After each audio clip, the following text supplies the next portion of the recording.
Hello everyone, हम लोग BSc first sem में केमिकल बॉन्डिंग पढ़ने जा रहे हैं, जिसमें हम आपको टाइप्स ऑफ बॉन्ड के बारे में बताएंगे। बॉन्ड कितने तरह से बनते हैं, किस में कोवैलेंट बॉन्ड पाया जाता है, किस में आयनिक बॉन्ड पाया जाता है, किस में मेटेलिक बॉन्ड पाया जाता है और किस में कोऑर्डिनेट बॉन्ड पाया जाता है, और ये कैसे बनते हैं। इनको देख के हम कैसे पहचान सकते हैं किसमें कोवैलेंट बॉन्ड है, इसमें आयनिक बॉन्ड है, इसमें मेटेलिक बॉन्ड है। क्लियर? तो देखो, this theory was based on the electronic concept of atom. Atom का जो इलेक्ट्रॉन था उसके कॉन्सेप्ट पे ये थ्योरी बेस्ड थी। Hence name as electronic theory of valency, इसलिए इसको क्या बोला गया, electronic theory of valency. This theory is based upon the following facts. पहला फैक्ट इनका क्या था, the valency of an element depend upon the number of electron in the outer most shell of its atom. जो किसी भी atom के outer shell में जो इलेक्ट्रॉन होते हैं वही उसकी वैलेंसी को डिफाइन करते हैं। जैसे अगर हम नाइट्रोजन का कॉन्फ़िगरेशन देखें तो ये कितना होता है, 1s2, 2s2 और 2p3।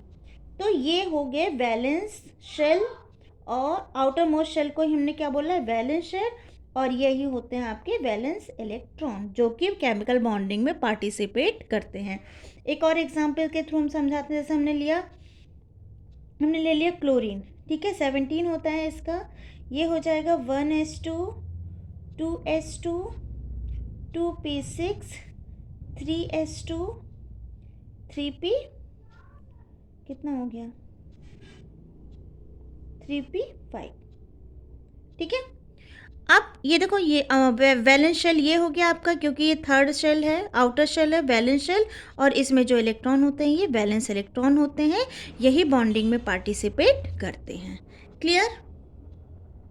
सेकेंड पॉइंट में बोला है, the inert gas have complete shell, that is they have 8 electron in their valency shell except helium which has only 2. These gases are therefore chemically inactive and do not form any compounds. Inert gas जो होते हैं इनके outer most shell में incomplete electron नहीं होते, outer most shell इनका भरा होता है, इसलिए ये किसी भी केमिकल रिएक्शन में पार्टिसिपेट नहीं करते।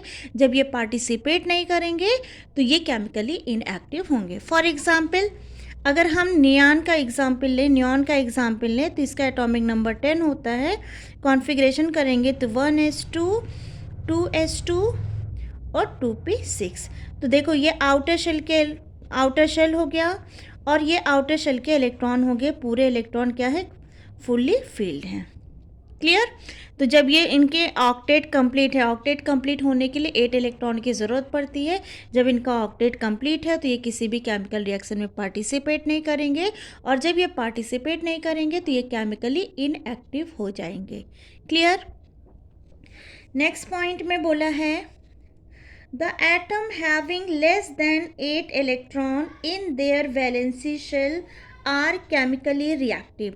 अब जिसमें 8 से कम इलेक्ट्रॉन होते हैं, मतलब ऑर्बिटल में, वो क्या होते हैं, केमिकली रिएक्टिव होते हैं, and they combine so as to have stable electronic configuration to nearest inert gas.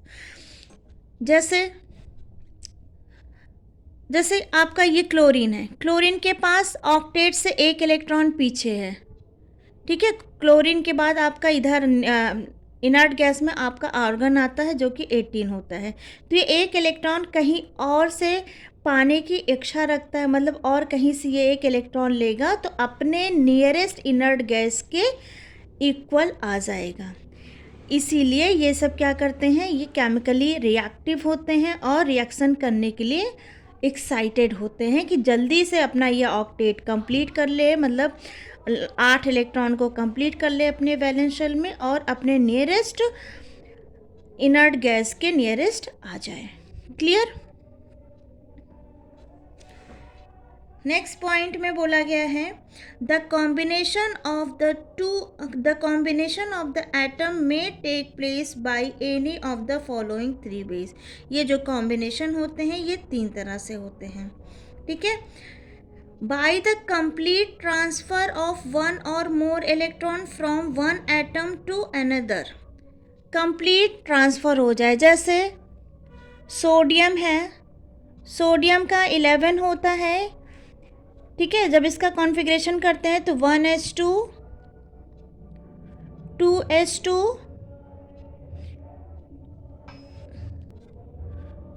2p6, ठीक है, और 3s1।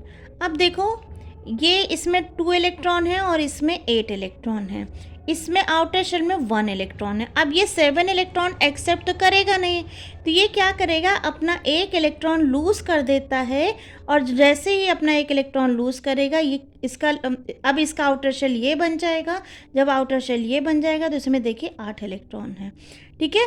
तो ये जो अपना ये स्टेबिलिटी पाने के लिए, अपना ऑक्टेट कंप्लीट करने के लिए ये कई वेज फॉलो करते हैं। उसमें पहला वेज आता है या तो ये अपने इलेक्ट्रॉन को कम्प्लीटली क्या कर दें, लूज़ कर दें, या फिर कम्प्लीटली उसको एक्सेप्ट कर लें।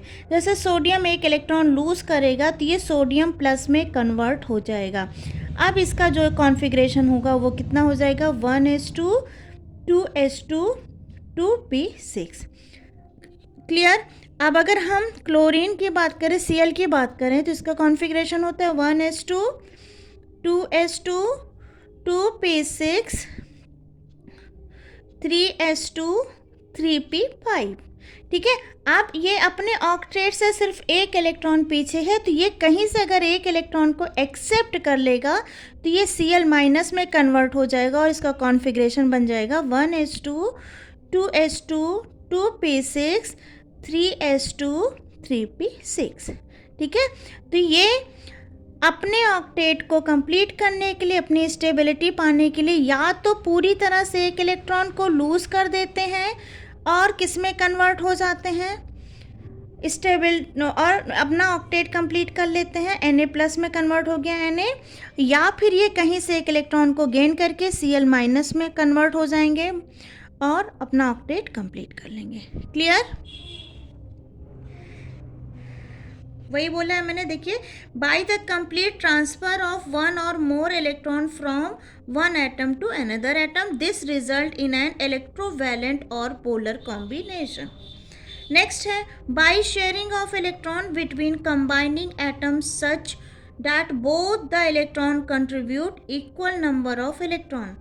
अब देखिए बेटा, सोडियम ने 1 इलेक्ट्रॉन लूज़ किया तो सोडियम प्लस में कन्वर्ट हुआ, Cl ने 1 इलेक्ट्रॉन गेन किया तो Cl माइनस में कन्वर्ट हुआ और ये NaCl बना लेते हैं। इसमें एक बॉन्ड बन जाता है Na+Cl का, ठीक है। तो ये एक ने लूज़ किया और दूसरे ने एक्सेप्ट किया। एक तरीका और है, जैसे ऑक्सीजन है, इसके आउटर शेल में कितने इलेक्ट्रॉन होते हैं, 6 होते हैं। दूसरा ऑक्सीजन है, इसके आउटर शेल में भी कितने इलेक्ट्रॉन होते हैं, 6 होते हैं, ठीक है। अब इसको अपना ऑक्टेट कंप्लीट करने के लिए 2 इलेक्ट्रॉन चाहिए, तो इससे 2 इलेक्ट्रॉन ये ले लेगा।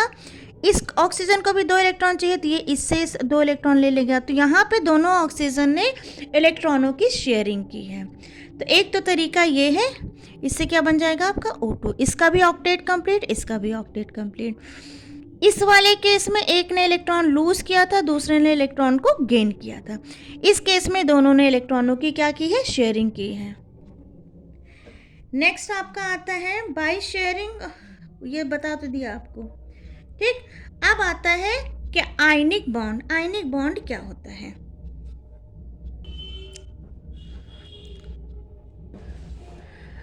Ionic bond. आयनिक बॉन्ड में क्या होता है बेटा, एक एटम जो है वो अपना इलेक्ट्रॉन लूज करेगा, एक एटम अपना इलेक्ट्रॉन लूज करता है, मतलब एक इलेक्ट्रॉन इसमें से लॉस होगा, और दूसरा एटम उसी इलेक्ट्रॉन को क्या करता है, गेन करता है। देखो इसमें लिखा है the bond formed by the complete transfer transference of electron or electrons from one atom to another is known as ionic bond or electrovalent bond. In this type of bond, one of the two combining atoms should be electropositive.